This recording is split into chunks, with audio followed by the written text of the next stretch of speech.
I'm ready. What's going on, Orlando Magic fans? You guys are back with the six-man show. It is March 20th, 2020. It's your boy, Jonathan. I am here with my main man, Luke Sylvia. Luke, what's going on?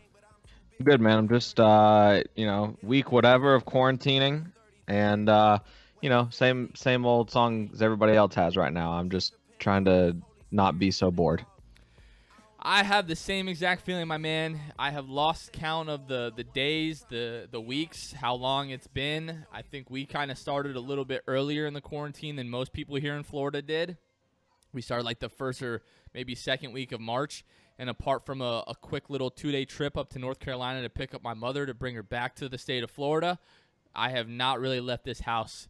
I left once a few days ago to go for a drive just so that I can remember what the outside world looks like. Right. Other than that, I haven't gone, any further than the end of my street. So, What have you been doing? You said you've been staying in your house, so what have you been up to? I mean, the listeners know, we've been playing a lot of Warzone. The other Correct. night, me, my brother-in-law, and my younger brother, we popped off. First match of the night, caught a dub. Mm-hmm. Very next match, caught another dub. Lots of dubs. Okay. We ended up going like 3 for 7 on the night, like three wins in 7 matches. Listen, I've seen worse, and the worst is pretty much every other time I get on Xbox. I don't think I've gotten more than one win in one sitting, so congratulations. It's a big accomplishment during this quarantine. I couldn't believe it. I told the boys after we got the first win, I'm like, I hope you guys are ready to do nothing but lose for the rest of the night, because it just you don't get 2 dubs in one night. Right. Let alone 2 dubs in a row. Correct. And then it was like, no, there's no way we're getting a third win. That's just impossible. That's silly. Mm-hmm. And then we actually had one of our friends join. We were a trio, and then, there was 3 before, and now there's 4, like the Wolf Pack. Right. And, we had to, pick up the pace a little bit. When you have a squad, a lot of variables there. But, we're able to pick up another dub. So it's good times. But honestly, Luke, since the last time that you and I talked on the pod last Sunday, I got a little thing in the mail that I've been waiting literally for about 5 years for. And that would be the Final Fantasy VII Remake. Okay? All my Final Fantasy people out there, Luke's going to sit this one out. He's not a big Final Fantasy guy, but I told him before we got on the pod that I wanted to riff a few minutes on Final Fantasy. Right? So go ahead. My Final Fantasy adventure of my entire life started when I was like 4 or 5 years old, watching my oldest brother play Final Fantasy VII. He claims there's a little, back and forth here as to what the actual truth is, but he claimed that I broke his 3rd disc. Anyone familiar with Final Fantasy VII? The original Final Fantasy VII on the PlayStation 1 had 3 discs. That's how big the game was. He claims I broke the 3rd disc, then went on to snap the other 2 discs like right in my face. He was so angry. He's like 10 or 11 years older than me. He was not happy, right? So then from that point, I remember playing a little bit of Final Fantasy VIII. I remember playing Final Fantasy IX, Final Fantasy X, 10-2, 12, 13, 15, and I just love Final Fantasy. It's arguably my favorite gaming franchise of all time. So where does this remake match up in terms of the other ones you had played? As far as so you're asking for like top 5. Listen, if you want to go top 5, you can go top 5. I'm just saying this remake that you've been raving about, is it up in the top 3 of all their games? Top 2, 1, where you got it? All right, so my favorite Final Fantasy of all time is going to be Final Fantasy X. It was the first Final Fantasy that I really got to sit down and play for an extensive period of time, where I had my own system, I had my own copy of the game, my own memory card, didn't have to fight with anybody to play the game. I've been playing that game literally for 18 years, on and off. Like every 6 months, I'll bust it out. I have the Final Fantasy X HD Remaster Collector's Edition, because I'm a nerd. I buy the Collector's Edition.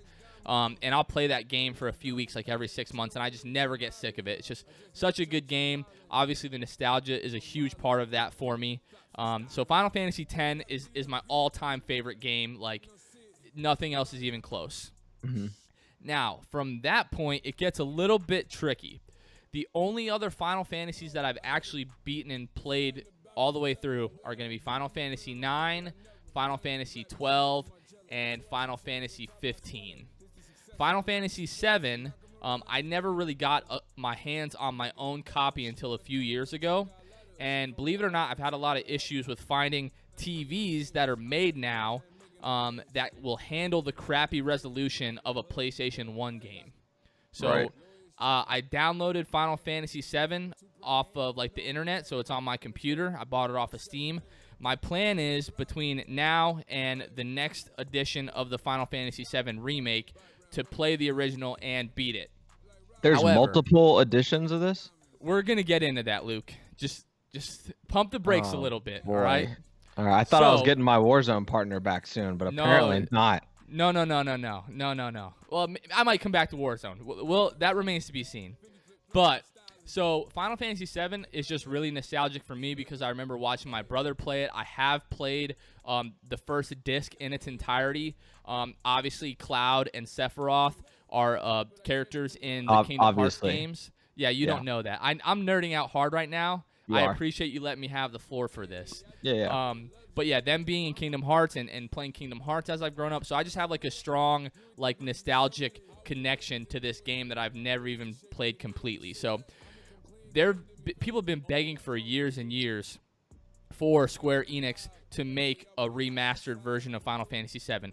Final Fantasy VII is one of the most famous video games of all time, one of the most beloved video games of all time. So 2015, I think it was at E3 when Square Enix announced that they were making the Final Fantasy VII remake. Like, I've just been waiting for this game, just hanging on every little bit of news coming out about that game from now until last Sunday when I got the game in the mail. So the game came out last Friday, but because of all this Corona craziness that's going on, there was a shipping delay.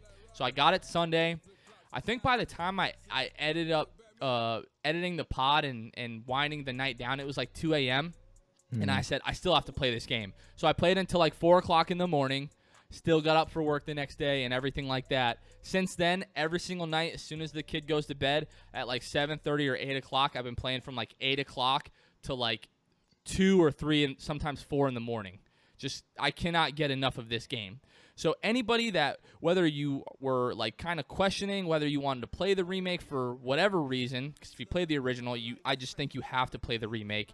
If you've never played the original or if you've never played a Final Fantasy game before, let me give you just my elevator pitch.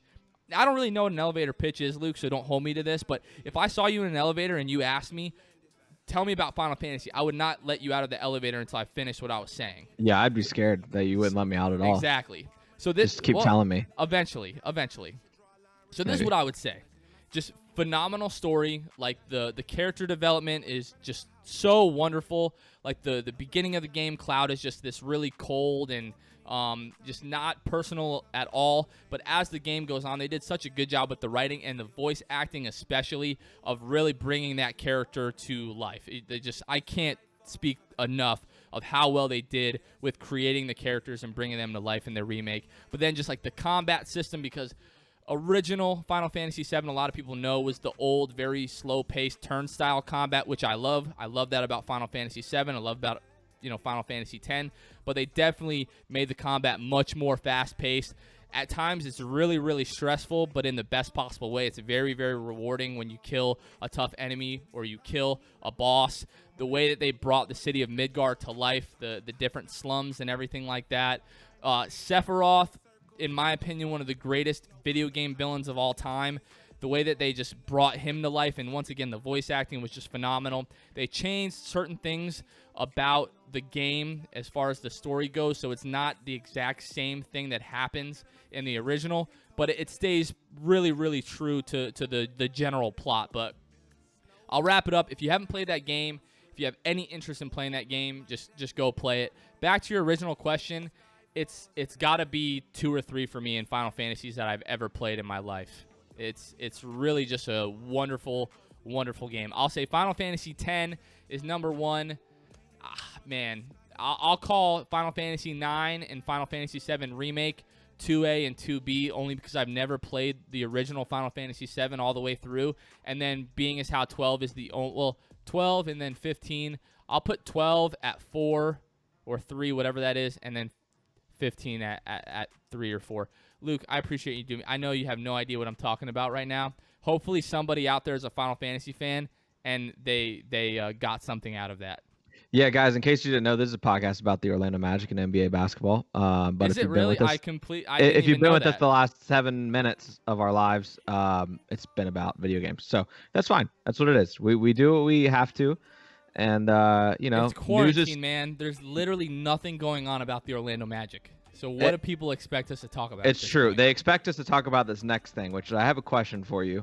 My wife and I were sitting down at dinner the other night, and my wife and I talk a lot, as most married couples do, right? But in this time, we talk a whole lot. So the conversation, just like, you have to get pretty creative with your ideas and your questions and anything like that. So I said to her, we're eating dinner, I said, Lauren, and this is the question I'm posing to you, Jonathan. Lauren, if you could eat the same meal 3 times a week the rest of your life, if you had to, not if you could, same meal 3 times a week for the rest of your life, what meal are you going with? And just to give you an idea, Jonathan, I went with a restaurant back in my hometown of Ocala, Florida, called Latino's Moss. It is a Hispanic restaurant, and I said I would go yellow rice and chicken, and then with sweet plantains on the side. That's my meal the rest of my life, or the 3 times a week for the rest of my life, I should say. So, All right. so with that being said, what is yours? Do I have any stipulations? Like, can I go back in time to maybe, food that doesn't exist anymore? Am I able to, like, add things to that? Or, like, what are we looking at here? Give me some confines of my answer. So what it should, the outline here should be, you have to have, like, a main food, such as, like, chicken or something, whatever, the meat or whatever. Then you have to have a side, which mine being an example is rice. And then you can get, like, an extra, which is my sweet plantains. So, and you can bring back food from any time, whatever as long as you've had it, whatever, that's what you could have. All right. So, people that listen to this podcast, I know there's literally probably maybe 2 or 3 people in my hometown of Port Richey, Florida, that actually listen to this podcast. So, this is for strictly my Pasco County people. Whoop, whoop, represent, okay? There used to be a barbecue restaurant on 19 right before the Cody River Bridge that was called Briscoe's not Briscoe's. What am I thinking? Bilbo's Barbecue, okay? This guy used to own a restaurant in Georgia for like 15 years or something like that. Decided him and his wife wanted to retire. They sold the restaurant. They moved to Florida. Decided they wanted to open another restaurant, right? This, I don't have to go into too much detail, but was the absolute best barbecue that I've ever had in my entire life. My wife and I would literally go there every single Friday when we got off work, and it was just like a staple in our lives for so long. Now, since then, they have actually sold that restaurant again, and it's changed hands a couple times. It's not the same. So anyways, I am going their beef brisket meal, okay, which includes garlic bread. It includes a little thing that not a lot of people have heard of called Brunswick stew, which I don't really know how to explain, but it's just absolutely delicious. It's this stew. It's got like pulled pork in it, but it's also got like corn and like potatoes in it. It's just phenomenal, right? Apart from that, it also comes with garlic bread. Apart from that, I am going to go with sweet plantains. Sweet plantains, to me, can go with any type of food, any type of meal. Maybe not Italian. I don't think I would do like a chicken parm and sweet plantains. But basically anything else, I would eat sweet plantains with. Like, even sometimes when I go to a Chinese restaurant, if they have plantains on the menu, I still get plantains with my Chinese food. Yeah, I mean, plantains are incredible. My wife the other day asked her. The most underrated side in the face of the earth, in my opinion. Yeah, I mean, I asked her about what her take was on sweet plantains, because we haven't been in too many situations where sweet plantains were on the menu. But she said that they're too sweet, I believe it was what she said. And I don't know. She said, I was like, I don't know. I kind of like having a little something sweet with everything. And she was kind of like a dessert almost. Exactly. But yeah, exactly. I'm fine with that. I'm all right with that. It's kind of like eating like sweet potatoes with your meal. I love sweet potatoes. They're just super sweet. But I don't discriminate. So I'll eat sweet plantains any day of the week.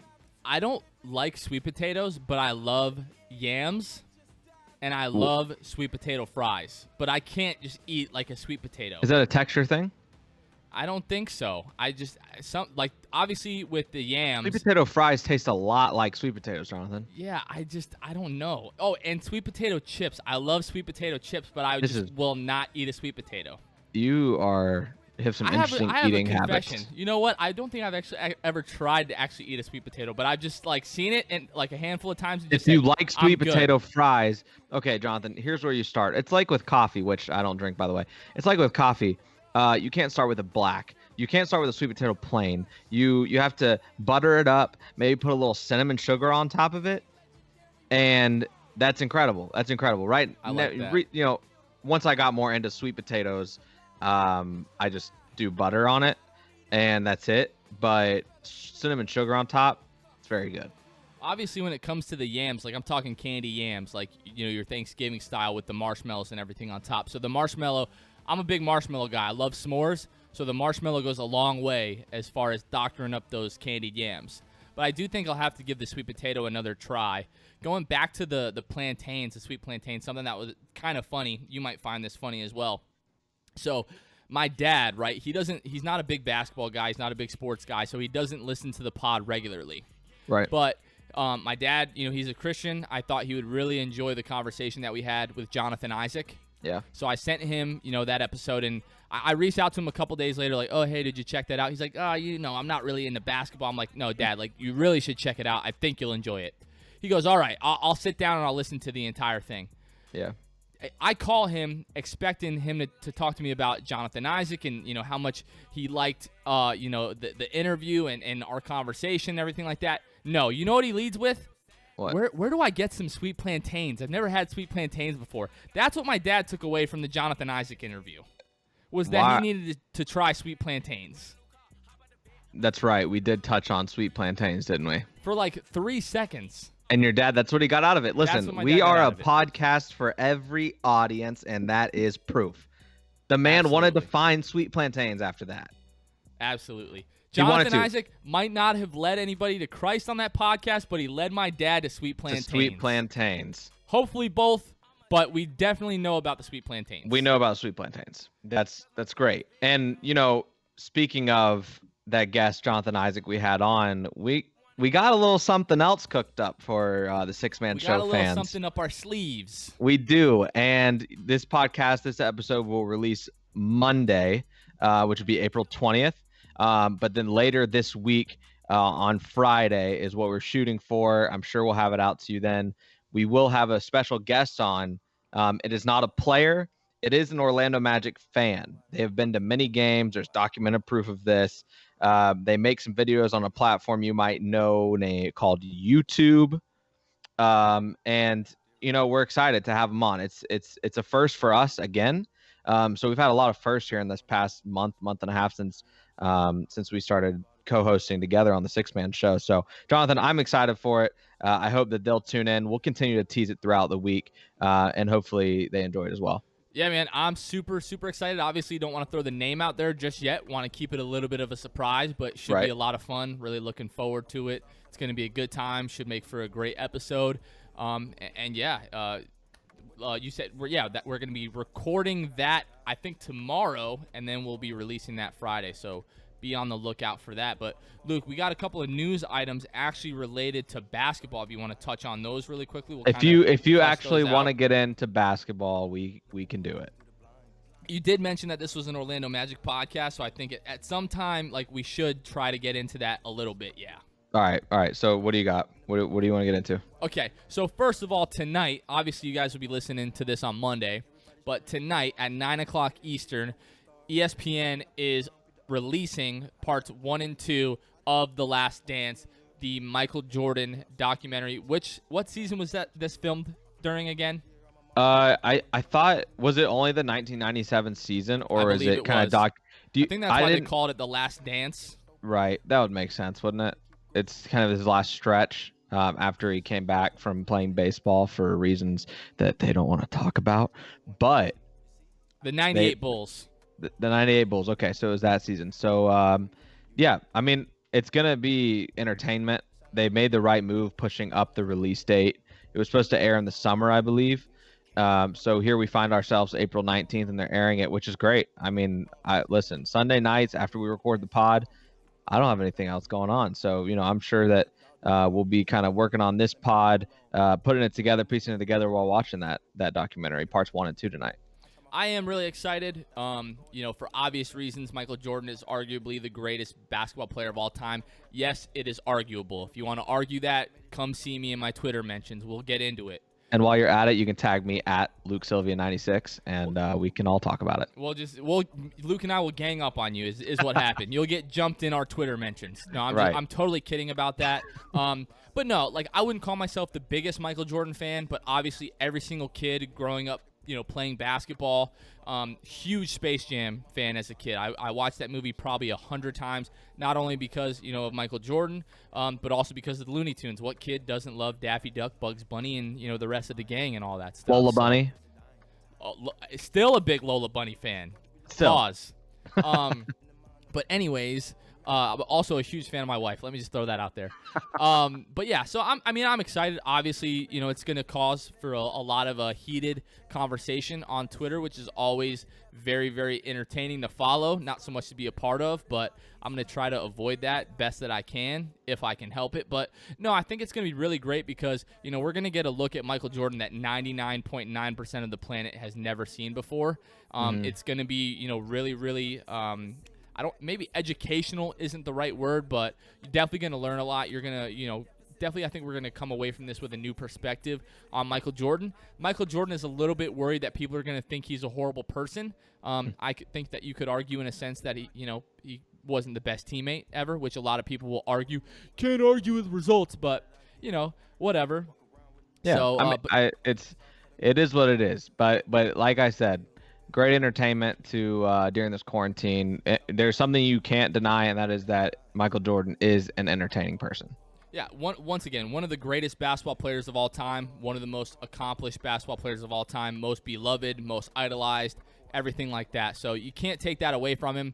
I definitely think it's going to be, entertaining. And I mean, we're looking at the next 5 weeks of this. Every single Sunday night, at 9:00, they're going to be running 2 parts. So, I really think it's going to be really cool.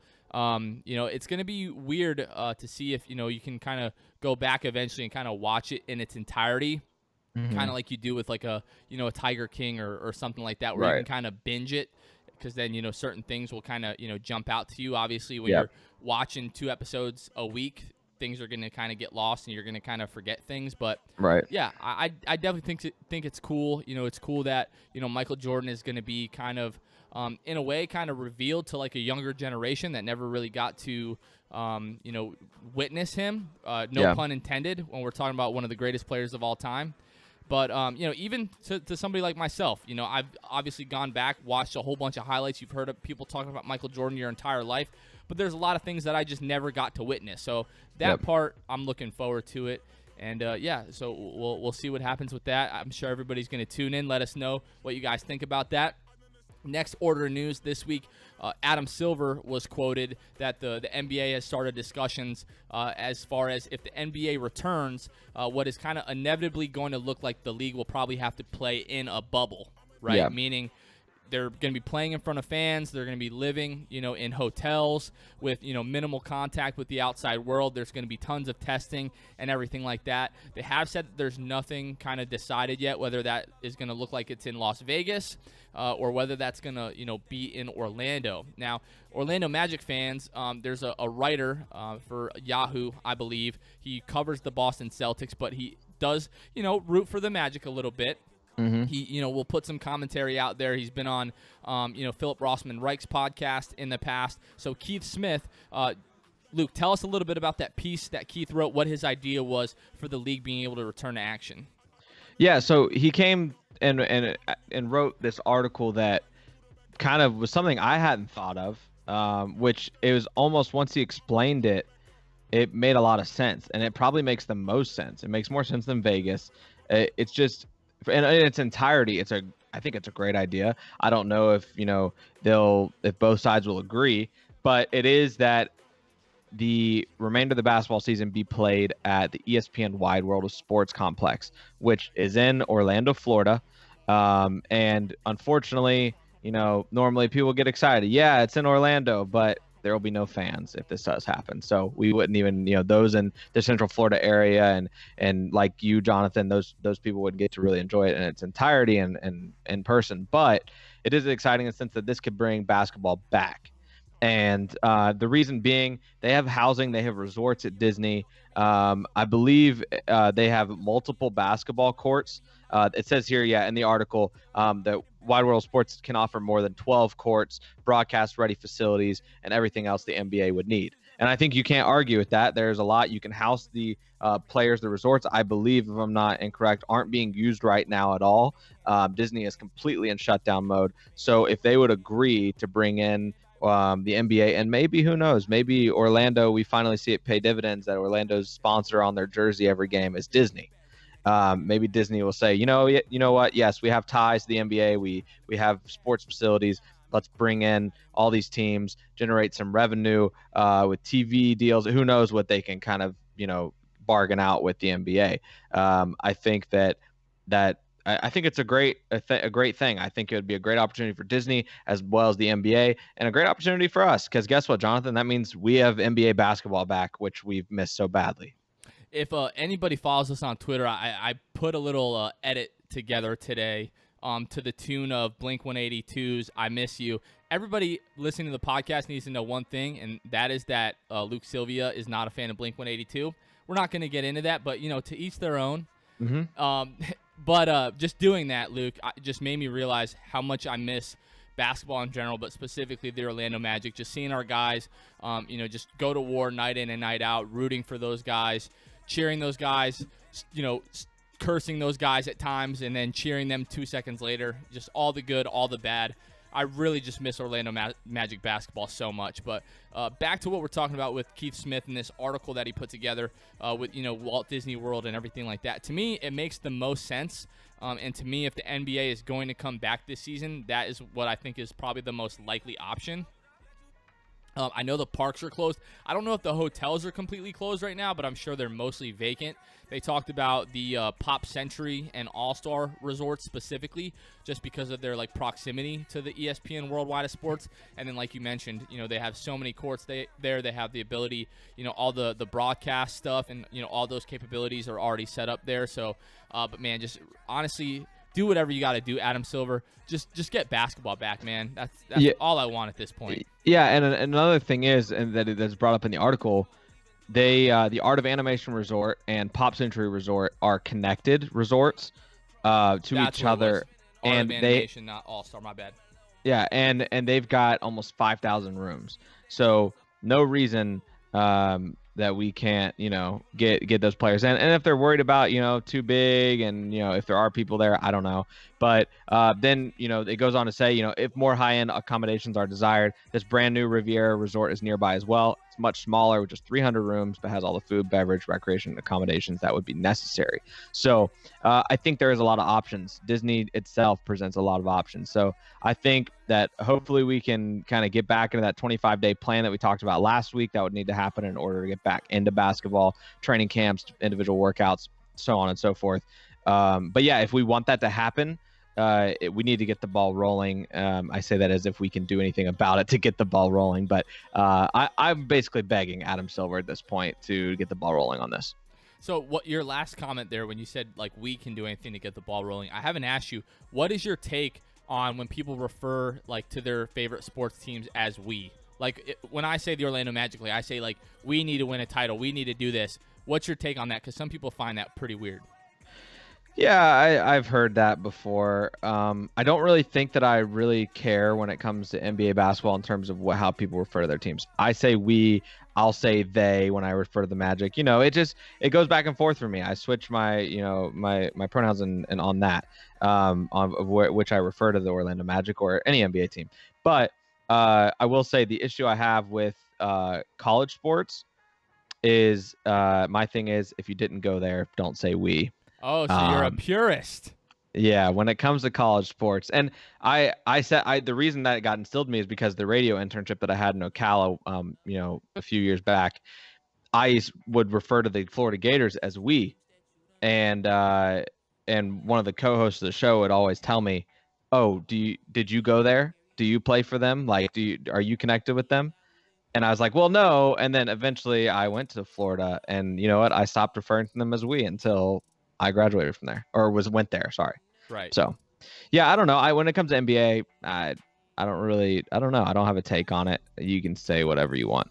I live or die with this team, so I say we. Anybody that doesn't like that, once again, my mentions are open. Come get it. Yeah, I don't Definitely think there's a concerns problem me a with that. little bit, but I packed that thing too. So you come around this way, you will get clapped. That's one of my favorite memes right there. I use it all the time. Oh, All so right, funny. so that's about it for the news this week. We are going to get back into the Dinwiddie Cup here, Luke. We are in the quarterfinals. We're going to go through 4 matchups this week, which will bring us to the Final Four, the semifinals next week, and then the following week we will have the Dinwiddie Cup final. So this week we're going to have Milwaukee to take on the Chicago Bulls. The LA Clippers take on the 76ers.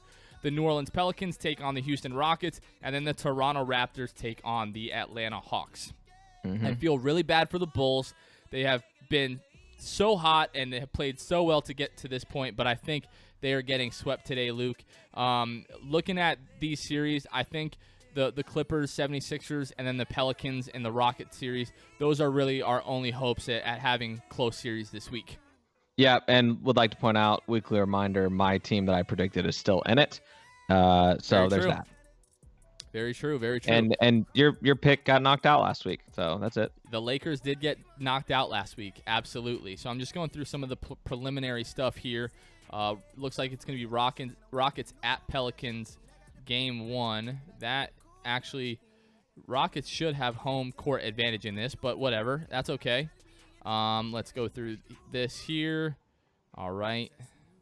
Cut this out of the pod. All right, so game 1, Rockets against the Pelicans. Here we go, Luke. What is your prediction in this? We said this is possibly going to be the only close matchup that we have this week. Yeah, I mean, clearly 2K favors them a little bit. They had Zion put up some big numbers last week. I believe Brandon Ingram as well. A lot of those guys, JJ Redick, I think, had a big game from 3. So, who knows? Maybe 2K simulations actually like the Pelicans a lot right now as they're up by 8 and almost into the first half. Yeah, I've got to think that they are just weighing Zion so heavily. I haven't looked at his 2K rating lately. But as I say that, now the Rockets are up double digits here midway through the third quarter. So maybe James Harden and Russell Westbrook are starting to do their thing. We still had about 20 games left in the regular season before we actually got into the playoffs, which would have started within the last couple of days.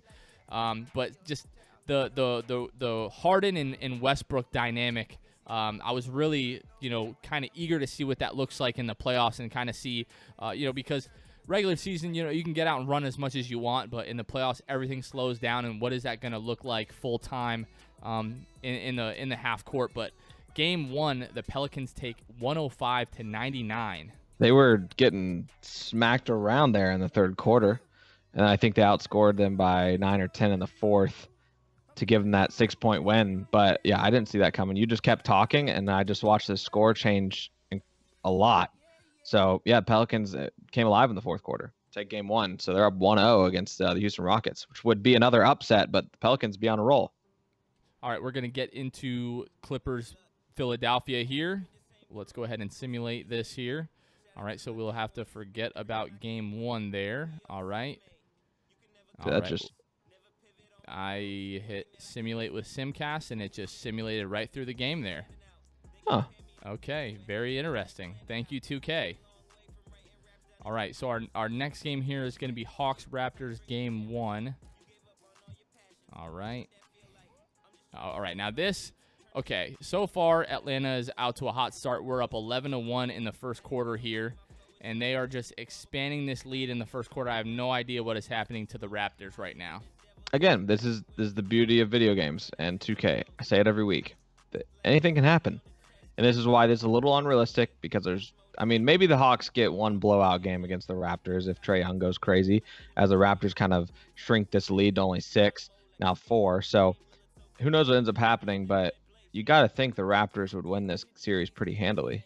You know what I think about 2K? I'm really not been happy with the PC version of this game. There just seem to be so many little glitches and so many little things that go wrong with this game. Now, I haven't spent too much time on the console version this year, but as far as the PC version, it just seems very buggy and just not a fan. I probably will never purchase this again unless we have another pandemic, which I hope we will never see again in our lifetime. Yeah, as you say that, the Raptors here take that first game 128-123. So the Hawks, while outscoring the Raptors 43-28 in the first quarter, get outscored 41-33 in the fourth. So there's that. I mean, the Raptors take game one. It's a tale of two halves, you know. Yep. Hawks took the first half. Raptors came back strong in the second half. Siakam, I think, put up 30 points. So right now the Raptors are up 1-0 on the Atlanta Hawks, which was fully expected. And now we're going to get into the Bulls at Bucks game one. And I would be really just shocked if the Bulls just don't get steamrolled here. Once again, we're playing a 5-game series in each one of these matchups today. So I think the Bulls take it, or the Bucks, take it in 3 games. But they have surprised me at every single matchup so far through this tournament. Yeah, Chicago's been one of the teams that we really didn't expect. Their first round, who was it? I think that they beat the Thunder, and then last round they beat the Heat, and the Heat had a close call against the Knicks that first time around. So it wasn't too surprising to see the Heat get beat by the Bulls, judging by how 2K looks at the Heat. But it was surprising to see them at least beat the Thunder. Well, what's surprising here right now is that for a moment there in the third quarter, the Bulls held a 2-point lead, and now it's literally just going back and forth. Bulls and Bucks exchanging the lead here as we go into the fourth quarter. I don't know what it is about the Bulls in 2K, but 2K is really favoring the Bulls in some of these matchups. It just does not make any sense. A team that has been one of the worst teams in the entire league this year is just really being competitive with the best teams in the league so far in this tournament, as the Bucks end up taking game one 130-124 in Milwaukee, one of the best defensive teams in the league, letting the Bulls score 124 in game one. Luke, what is going on there? Man, I don't know. I thought the Bulls were gonna pull it out there for a second, but I think what happened there would have happened in real life too. Bucks just came alive a bit too much. All right, we're gonna get into Rockets Pelicans game 2 here. Clippers and 76ers game 1 was simulated automatically by 2K for some reason, so the Clippers are up 1-0. Just for the sake of home court advantage, Luke, I think we should let that one stand. But we'll get into game 2, Houston and if you see here. Jonathan to your left, it says that Zion Williamson is injured. Yeah, he suffered a bruised shoulder in game 1. So he's out, but the Pelicans still up 8 points right now in the second quarter. Well, they actually said that he should be good to go for the next matchup, so I think he is playing in this, but obviously playing with an injury, he is at risk of further injuring that shoulder, so that will be something to monitor here for sure. As we get into the second half, the Rockets are up, but they're not up much. Now we're tied. So, I mean, it'll be interesting to see how this shakes out. Rockets did take game 1, but, I mean, wouldn't be surprised if the Pelicans can get this one at home, though. My head for a while there in the third quarter was just kind of going back and forth. Back and forth, right. Like a tennis match as that lead was going back and forth. But now the Pelicans have a 10-point lead now with about, 5 minutes to go here in the fourth quarter. It's going to come down to the wire, I think, as the Pelicans are able to just eke past the Houston Rockets 113-111. The Pelicans now up 2-0 in that series. Me. I misspoke. I thought Houston won the first game, but I quickly forgot. So Pelicans up 2-0. That's crazy. All right, we're getting into Clippers 76ers game 2 here. This, I think, has the chances to be our closest series here, but we'll have to wait and see. Once again, like you said, this is the team that you picked to go all the way. And right now, up 15 in the second quarter on the 76ers. Yeah, I mean, I'm fairly certain the Clippers have the highest average overall for player ratings. So this doesn't surprise me too much. I did expect that Philadelphia would put up as they do come back. There was like a 10-point lead. Now it's almost back up to that, and then Sixers came right back and now have the lead. Now, Luke, what do you think as far as the 76ers go? Let's say the season comes back. Looking at the best teams in the East, we're probably looking at, the Milwaukee Bucks. We're looking at the 76, not the 76ers, excuse me. We're looking at the Boston Celtics. We're looking at the Raptors. If the 76ers don't reach, like, let's say the Eastern Conference Finals and lose in, like, the first or second round, what do you think happens with that team going forward? As we're in overtime right now between the Clippers and the 76ers, it looks like the Clippers are going to hang on and take game 2 here, 128-122. The Clippers are up 2-0. But what happens if the 76ers have some kind of early exit in the playoffs this year, if we're able to get back to basketball? Did they blow that up? Did they try to retool and make another run at it? What do they do? I mean, if you look at it, they did lose Jimmy Butler to the Heat. Last year they were 3rd seed, I believe it was. I believe they were 3rd seed. Was that right? I don't recall, but I mean, they got as close as you possibly can get to the Eastern Conference Finals last year. If it wasn't for that Kawhi Leonard shot that hit every single part of the rim and then goes in, maybe they get to the NBA Finals, and based off of the way the Warriors just went down in a heap, maybe the 76ers win a title last year if it's not for that shot. Yeah, I mean, this is definitely a setback this year as they sit at 6th at 39-26. Not something we expected. We expected that they would be pretty set, but they got the Pacers in front of them now at 5th.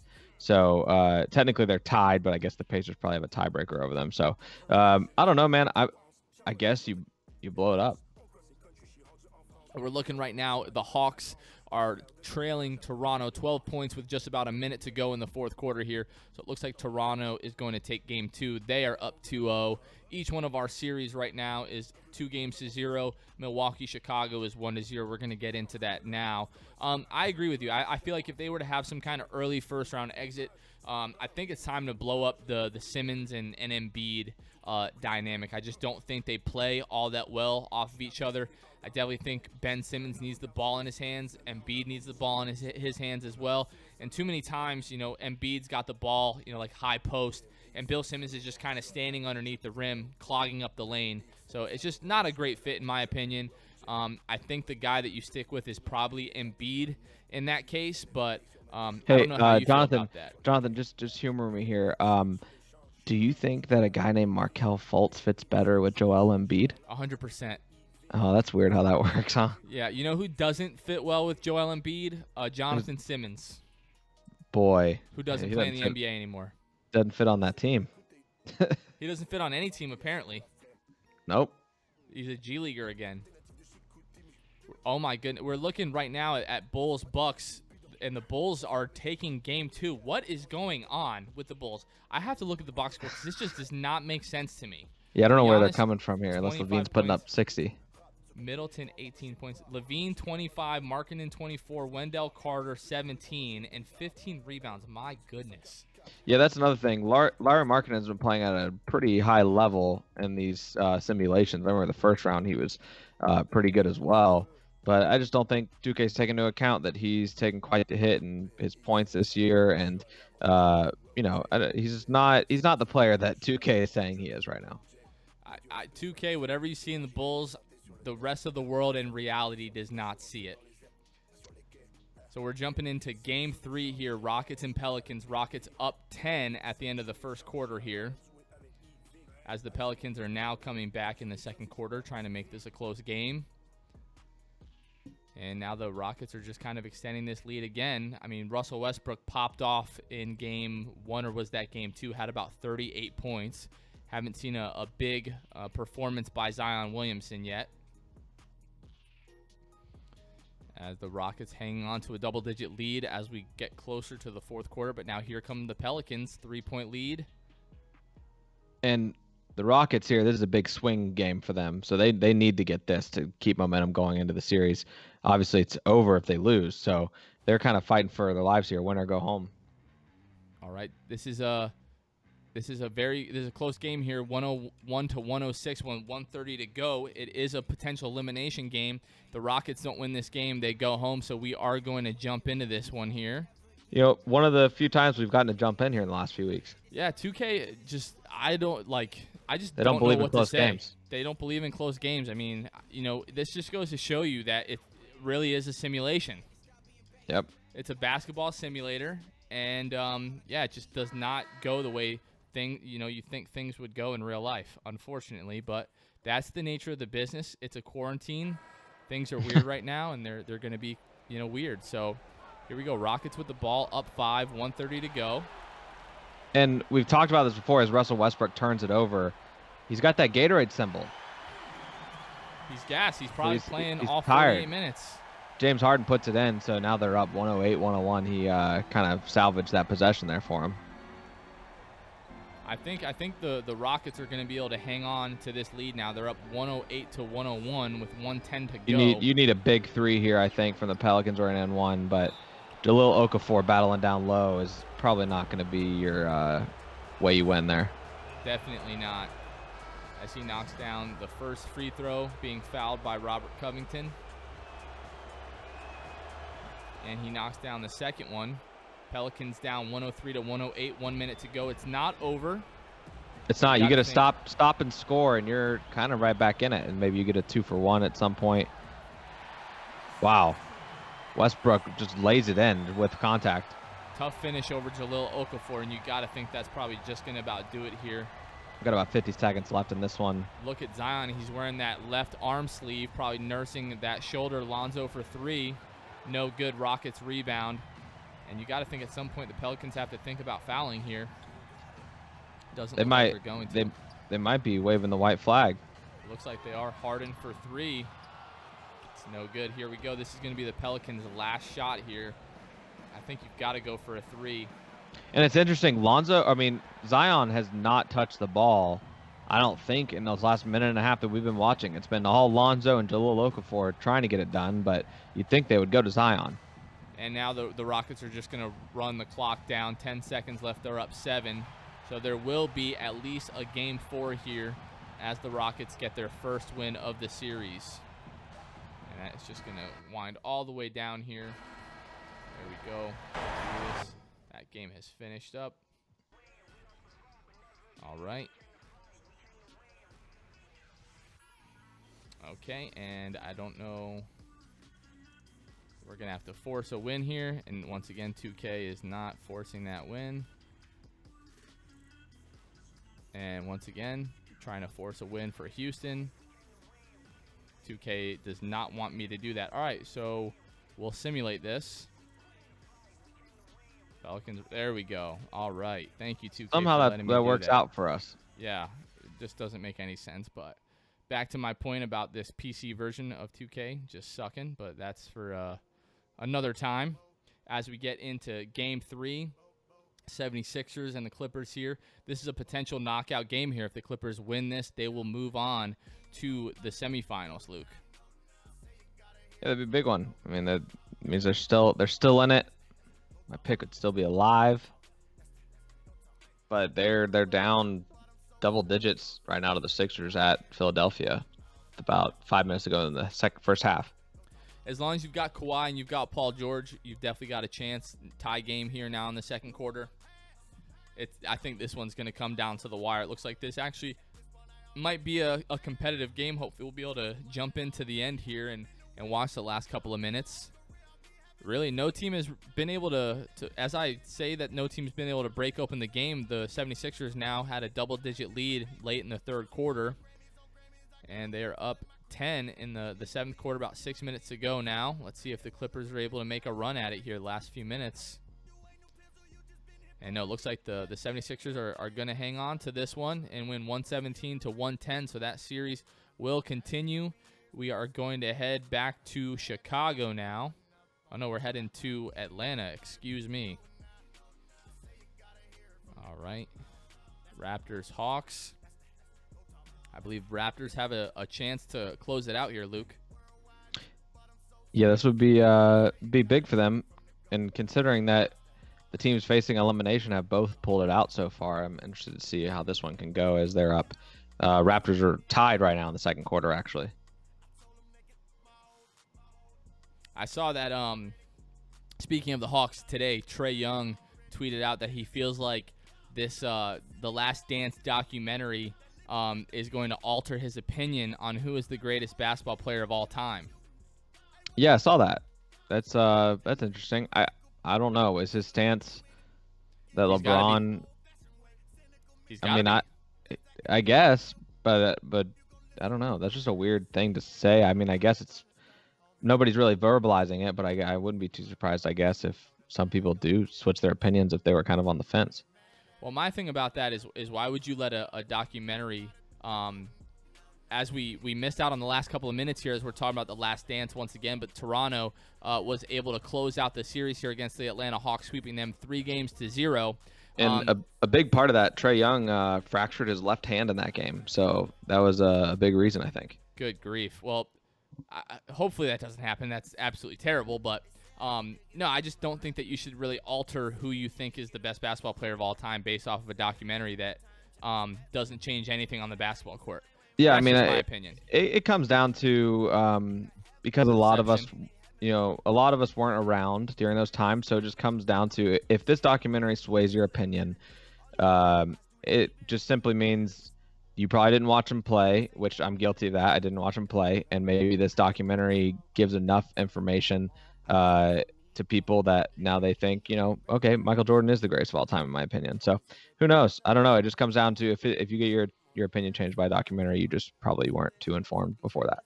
I do remember watching Michael Jordan play on the Wizards. I mean, if that, if that says anything, but and then I remember, all the Nike commercials after the fact, thank you Jordan, but like thank you for the third time for retiring. But no, I've gone back and obviously watched tons of highlights. I've watched like the Game 6 against Utah, stuff like that. Yeah, but it's not the same. I think I was no, it's definitely not, especially living in the moment. I can't imagine social media when Jordan was around if they had it then. As the Bucks do take that game, and it's now 2-1. So we'll see what they can do. The Bulls did manage to take that game too, but you got to think the better team's going to win. But going back to Jordan, yeah, I was, this is what a lot of people say. If I tell them I think LeBron James is the greatest player of all time, they tell me, did you actually get to watch Jordan? Which, like, the answer to that is no. But I promise I've watched a lot of clips that might add up to the time that they watched Jordan in. So, but yeah, I mean, in 2002, let's see, I was 6 years old, so I definitely wasn't watching Jordan even on the Wizards. You weren't missing much. So Yeah. people are going to think that we just hate Michael Jordan, but like LeBron is our guy. Like you grow up with a guy and he's your guy, and I completely understand that. That's why I understand the people that say that Michael Jordan is the greatest of all time, and they just will not come off of that rock. My biggest thing is at least have the conversation, because there are enough people now, experts in the field. We're talking guys like Charles Barkley. I believe it was maybe after the 2013 NBA Finals, he said that he never thought there was going to be a guy that was going to be able to be close to Michael Jordan. Yeah. We have 5 seconds left here. The Pelicans have the ball up 98-97. If they win this game, it's over. So we're going to jump in here at the very beginning. All right. At the very end, I really should say.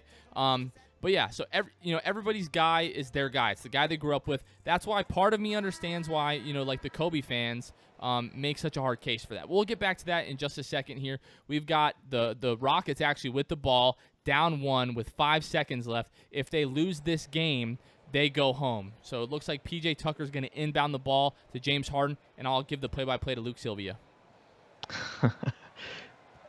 Yeah, so it looks like no surprise here. It goes to James Harden. He takes the last shot, and he misses. He just misses. I believe it was a long 2. That was a great look. It was a great look. He kind of made a move to get the defender off him. Just couldn't hit the shot. So now the Rockets go home as the Pelicans beat another team, and they move on. But back to the Kobe thing really quickly before we get into the next matchup here. Like, I understand, growing up, a guy is your guy. You idolize him. Obviously, in his terrible, tragic, untimely death. But if you just look at the numbers, not to offend anybody, but if you look at the numbers, he just does not belong in the same conversation from a basketball perspective as Michael Jordan and LeBron James. Now, as far as a skill set perspective, Kobe Bryant is the closest thing that we have ever seen and probably will ever see to Michael Jordan, but just the efficiency is not there. That's kind of where I'll leave that there. But so I understand, your guy is your guy. You want to, defend him and everything like that, just like I've done for LeBron James, just like I would do for, pretty much any guy on the Magic arguing with, fans from another team. But you have to at least have the conversation. Like I said, Charles Barkley said that never thought anybody would come close to Michael Jordan, but when it's all said and done, it's going to be close. Steve Kerr, a few years ago after the NBA Finals, it might have been the 16 Finals, but it might have been the 17 or 18 when they actually beat, LeBron James. I think it was actually 2018.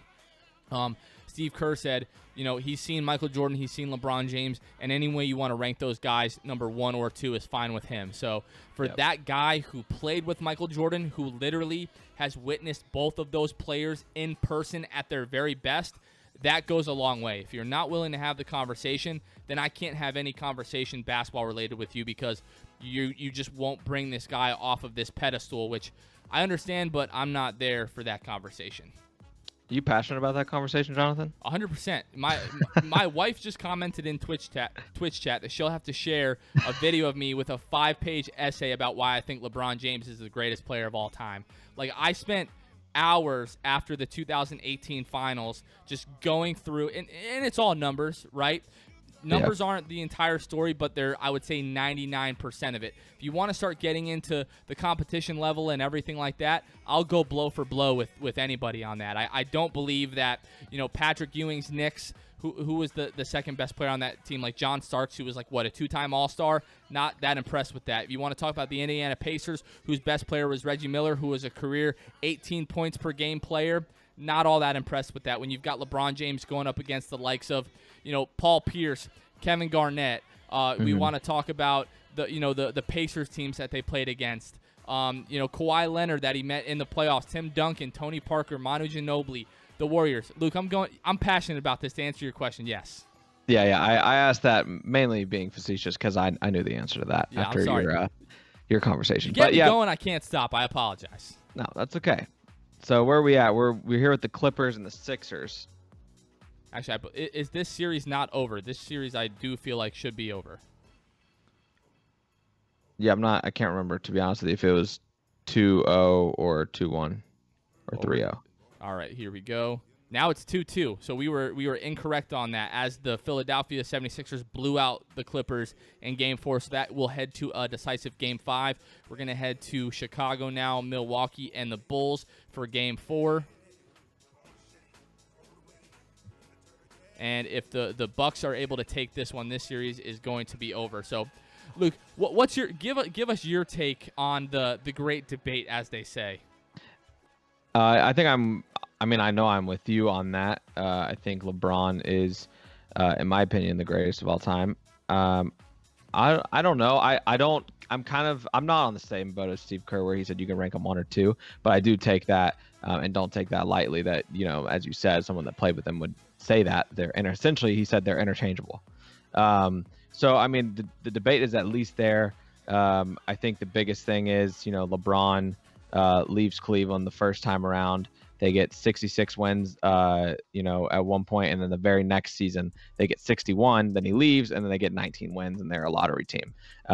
Jordan left, and his team went to the still went decently far in the playoffs the next year. So I think that really all says all that needs to be said. I think LeBron's a better teammate. I think he's a better facilitator. I think there's a lot of things about LeBron that are just simply better than Michael Jordan. I think the one thing that I trust me, I'm not the guy to defend Michael Jordan, but just for literally the purpose of debate right now, people just say that he's a gamer, right? Like, he just did whatever it took and would just will his team to a win. Whether it was win, lose, or draw, he was the guy usually taking the last shot, unless you're Steve Kerr, of course. Never getting to a Game 7 in the finals, never losing in the finals, stuff like that. Some of Michael Jordan's finals performances, like averaging 40 points a game against Phoenix, it's just absolutely insane. But then you look at LeBron James averaging, a triple-double, in the finals. Leading his team in every category a couple years ago. Every single statistical category. Yeah.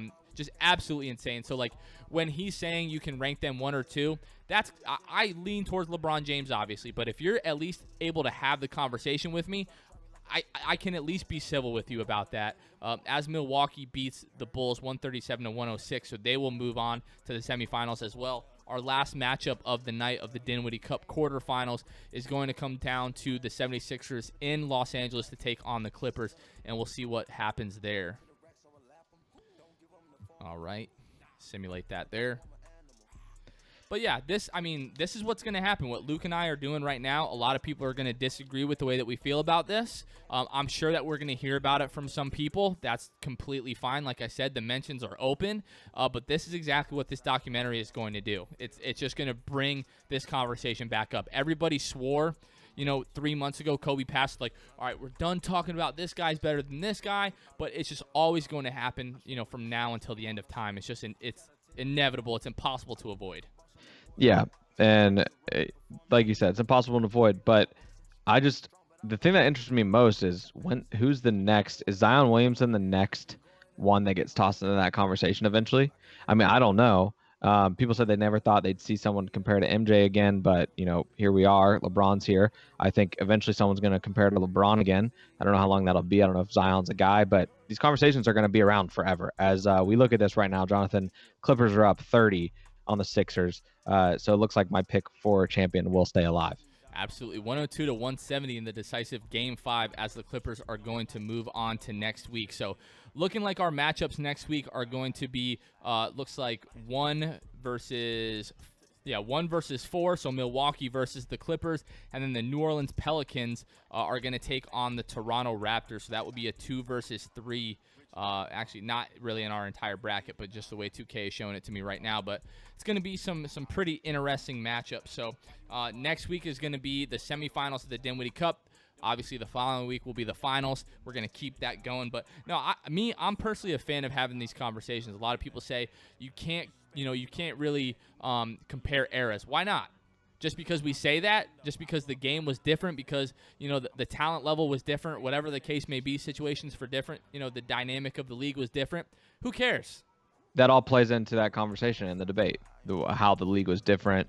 But like in that time, how did that player perform? And I think that's something that people necessarily, might not like, but that's the truth of the matter. Is there's always going to be that debate. And I love talking basketball. I love talking that debate, and I'm actually excited to eventually have more players put in there by the end of my lifetime where, who knows, maybe my stance changes. Maybe LeBron won't be the greatest of all time by the time that I'm, not on this earth anymore.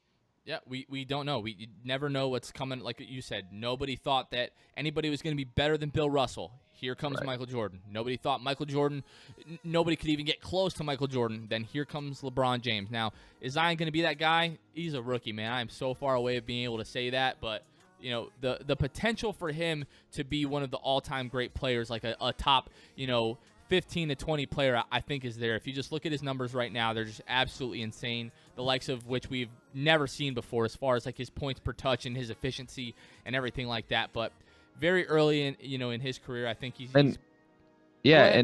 And here's the other thing that's crazy is, who knows? Maybe eventually there will be that player that eclipses LeBron and MJ. And who knows? Maybe that guy's in the league right now, and his name's not Zion Williamson. What if that's the great thing about basketball? What if maybe it's Markelle Fultz? Maybe it's Jonathan Isaac. Right. But maybe it's Luka Doncic, who is 21 years old, and showed flashes of MVP like games this year. You got guys that you have no idea. Luka Doncic is a guy who, realistically probably has 15 to 17 years left in his NBA career. He's got a long way to go. Who knows how many championships he ends up with? Who knows how many scoring titles? Who knows how many MVPs? That's the great thing about the NBA and why people love it so much, is that because, things happen that you never see coming. And, maybe Doncic is that guy, or another young star, John Morant. Who knows? So, Jonathan, I don't know about you, but I'm excited for the future of that conversation to see how it evolves. I'm ultimately just happy for the game of basketball that there is so much young talent in the NBA that we clearly, we really don't know who's going to be next. Absolutely, man. I'm definitely excited, but I think that's probably where we got to cut off the conversation. You can talk all night. I can talk all night, especially when it comes to the NBA, especially things that we're passionate about. But like you said, we're just going to have to wait and see. This GOAT conversation is never going to end. And there are certain people that are on one side, and they're going to stay on that side. There are certain people that are going to be on the other side. Like you say water is not wet. I say water is wet. You're Unreal. on your side, I'm on my side, and we're probably never going to come up off of that. So Never. So, but guys, thank you so much for listening to the Six Man Show. That's really all that we've got this week. Well, for tonight's episode at least. Tune in for later this week, Friday. We're going to be dropping an episode with a very special guest. Once again, very excited to record that tomorrow. And then next week, we'll be bringing the semifinals of the Dinwiddie Cup. We'll talk about the Last Dance, once we've watched this episode. Maybe we can talk about that tomorrow on the pod, Luke, if our guest is able to watch that at all tonight. So we'll have to check on that. Luke, you got anything else? Man, I think that's it for me. I'm excited for what the week has to bring, and I hope everybody else is as well. Absolutely, guys. Stay safe out there. Thank you so much for listening to the Six Man Show. As always, for Luke, this has been Jonathan, and we will catch you guys on the next episode of the Six Man Show. See ya.